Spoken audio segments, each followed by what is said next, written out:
ሰላም ጤና ይስጥልኝ ውድና የተከበራችሁ አድማጭ ተመልካቾቻችን፣ ዓለም ወደ ከፋ ቀውስ ውስጥ እየገባች ነው። አሜሪካና እስራኤል በኢራን ላይ ከፈቱት ታይቶ የማይታወቅ የቦምብ ዝናብ እና የአጥፊ ጦርነት ቀጥታ ኢትዮጵያን በር እንዴት እያንኳኳ እንደሆነ በዛሬው ቪዲዮ ለመዳሰስ ሞክረናል። ለዚህ ቻናል አዲስ የሆናችሁ ሰብስክራይብ፣ ላይክ በማድረግ የዚህ ቻናል ቤተሰብ ይሁኑ። በመካከለኛው ምስራቅ ጦርነቱ ከቁጥጥር ውጭ ሆኗል።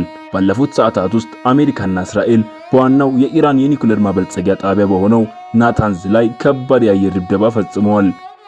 የፔንታጎን መረጃ እንደሚያሳየው እስካሁን ከ7000 በላይ ኢላማዎች በኢራን ውስጥ ተመተዋል። ይህ ብቻ አይደለም።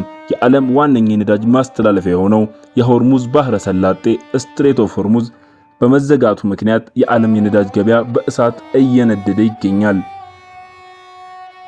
ታዲያ ይህ የሩቅ አገር ጦርነት እኛን ምን ያገባናል ልትሉ ትችላላችሁ አድማጭ ተመልካቾቻችን።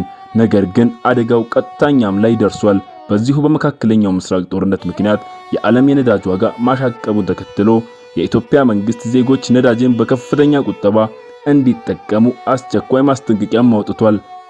አገራችን ባለችበት ወቅታዊ የኢኮኖሚ ሁኔታ ይህ የነዳጅ ዋጋ ንረት እና አቅርቦት መስተጓጎል በኑሮ ውድነት ላይ ትልቅ ፈተናም ደቅኗል። ይህ እየተባባሰ የመጣው ጦርነት ወዴት ያመራል ብላችሁ ታስባላችሁ? የዓለም ኢኮኖሚስ ምን ሊዋጥ ነው?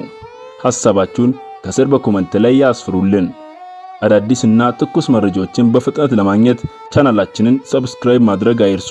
በሚቀጥለው ቪዲዮ እስክንገናኝ ሰናይ ቀን።